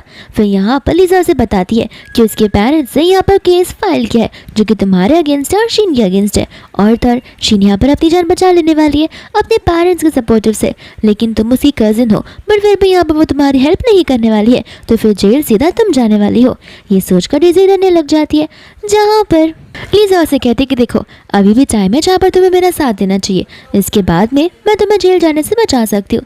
जहाँ पर डेजी उन्हें उसके प्लान के बारे में बताने लग जाती है कि आखिर जीका और तौशीन का आगे का प्लान क्या है। और फिर बाद में यहाँ पर लीजा उसी का प्लान उल्टा अपनाने के लिए कहती है। फिर बाद में यहाँ पर डेजी मिलती है शीन और जी से, जहाँ पर शीन डेजी को सारे प्लान के बारे में बता रही होती है। कहती कि देखना वो लोग जैसे रूम में जाएंगे वहाँ पर मैं मॉम डैड को लेकर आ जाऊंगी। फिर बाद में यहाँ पर मॉम डैड को रियल फेस समझ में आ जाएगा कि आखिर उनकी बेटी लीजा का क्या है। एंड डेजी यहाँ पर उसकी हाँ में हाँ भी मिलाती है, जिसके बाद में यहाँ पर वो उसे ड्रिंक देने लग जाती है और वो दोनों इस ड्रिंक को पी भी लेते हैं। और इस ड्रिंक को देखकर समझ आ रहा था कि इसके अंदर कुछ तो मिला हुआ है, क्योंकि डेजी कुछ ज़्यादा पॉजिटिव सोच रही थी। फिर बाद में यहाँ पर वो चांद से और लीजा से मिलती है, जहाँ पर चांद डेजी को वार्न करने लगता है कि अगर तुमने इसमें कुछ भी चालाकी करने की कोशिश की तो याद रखना अगर तुम्हें साथ नहीं देना तो तुम बैक ऑफ कर सकती हो। लेकिन यहाँ पर वो कहने लगते कि नहीं, मैंने शुरुआत से ही शीन का साथ दिया है, लेकिन मुझे नहीं लगा था कि वो एज अ बिट्रेयल मुझ पर ही पलटवार करने वाली है। फिर बाद में यहाँ पर लीजा और चांद को बताने लग जाती है कि कैसे उसने उन दोनों की ड्रिंक्स में ड्रग्स मिला दिए थे और शायद अब तक वो दोनों एक साथ एक रूम में चले भी गए होंगे। फिर बाद में यहाँ पर डेज़ी कॉल लगा लेती है अंकल आंटी को, कहती कि न जाने क्यों लीजा आपसे मिलना चाह रही थी। फिर बाद में यहाँ पर वो लोग लीजा से मिलने के लिए आ भी जाते, लेकिन उन्हें रूम के अंदर से वियर्ड नॉइजेस आ रहे थे। डेज़ी कहती कि मैं दरवाजा नहीं खोल सकती, लेकिन यहाँ पर उसके पेरेंट्स कहते कि हमें जानना है कि आखिर लीजा कर क्या रही है, वो आखिर हमारी खुद की बेटी भी जैसी है या फिर नहीं। जिसके बाद में यहाँ पर डेज़ी कहती कि ठीक है, जैसा आप कहेंगे मैं वैसे ही करूंगी, लेकिन मैं ये सब कुछ आपके रिस्क पर कर रही हूँ। बाद में यहाँ पर वो की कार्ड लेकर दरवाजे को ओपन कर देती है, जहाँ पर हम जी को देखते हैं। एंड यहाँ पर जी को देखकर वो लोग समझ जाते हैं कि ये तो लीजा का ही बॉयफ्रेंड है, जो कि उसका एक्स बॉयफ्रेंड हुआ करता था। बाद में यहाँ पर वो लोग जी को बहुत ज़्यादा सुनाना शुरू कर देते। इसके बाद में यहाँ पर अंकल गुस्से में बाहर निकल कर आते हैं, जहाँ पर लीजा का जो फेस है वो ब्लैंकेट से ढका हुआ था। अंकल बाहर गुस्से में आते तो वो सामने से यहाँ पर लीजा को देखते हैं, जो कि चांद के साथ आ रही थी। तो वो सोच में पड़ जाते कि अंदर आखिर कौन होगा। जिसके बाद में यहाँ पर वो लोग उस लड़की का शक्ल देखते हैं तो कोई और नहीं बल्कि वो शीन ही होती है। यहाँ पर आंटी ठान लेती है कि मैं मेरी फैमिली के नाम को खराब नहीं होने देने वाली हूँ, इसलिए तुम दोनों को शादी करनी होगी। अगर नहीं करनी तो फिर हम तुम्हें यहाँ पर अपनी फैमिली से निकाल देंगे। जिसके बाद में यहाँ पर शीन की जबरदस्ती शादी हो रही थी एंड वह एज ए ब्राइड रेडी हो गई थी। फिर बाद में यहाँ पर आ जाती है लीजा उसके दोनों पेरेंट्स को लेकर एंड यहाँ पर वो शीन के सीक्रेट का खुलासा करती है, जहाँ पर वो उन्हें बताती है कि शीन 2 मंथ से ऑलरेडी प्रेग्नेंट है और उसके पेट में किसी और का नहीं बल्कि जी का ही बच्चा है। ये चीज़ उन्होंने जो आज की है वो फर्स्ट टाइम नहीं थी, उसके पहले भी इनके बीच में इंटरेक्शन हो चुका है। जिसके बाद में यहाँ पर अंकल आंटी को तो बहुत बड़ा शौक लग जाता है।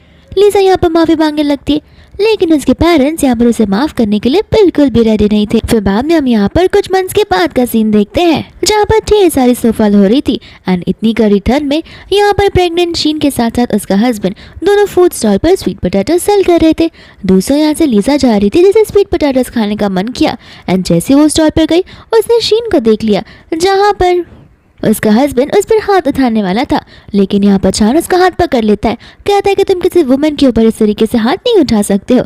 बाद में यहाँ पर शीन शुरू हो जाती है अपना रोना धोना करना, जहाँ पर वह सारी चीज़ों के लिए लीजा को ही ब्लेम कर रही थी। लीजा कहती है कि इसमें मेरी कोई गलती नहीं है, तुम्हें तुम्हारे कर्मों का सजा मिला हुआ है। शीन को इतना गुस्सा आता है कि यहाँ पर वो बड़ी सी नाइफ को लाती है जो कि एक सीजर जैसा था एंड यहाँ पर वो लीजा को मारने वाली थी, लेकिन उसी का हस्बैंड उसे धक्का दे देता है, जहाँ पर उसके स्टमक में बड़े जोर से पेन होने लगता है और लीजा यहाँ पर एम्बुलेंस को बुलाने के लिए कहती है। चांद कहते हैं कि तुम तो बिल्कुल ठीक हो, तो एम्बुलेंस? लीजा कहते कि हाँ, मैं इतनी भी क्रूर इंसान नहीं हूँ जहाँ पर मैं एक सफरिंग प्रेग्नेंट लेडी को इस तरीके से सफ़र करने दूँ। तो फिर वहाँ पर वह एम्बुलेंस शीन के लिए मंगवाती है। इसके बाद में यहाँ पर चांद और तो लीजा एक साथ यहाँ पर लिविंग रूम में बैठे हुए होते, जहाँ पर आंटी आकर कहने लगती कि तुम लोग दिन भर क्या बस इसी तरह एक साथ रहोगे, तुम्हें कोई शादी वादी करने का इरादा भी है या फिर नहीं। फिर बाद में यहाँ पर आंटी चांद से कहती है लीजा को अपने वाले शोरूम में लेकर जाने के लिए और उसे जो वेडिंग ड्रेस पसंद आए वो लेने के लिए।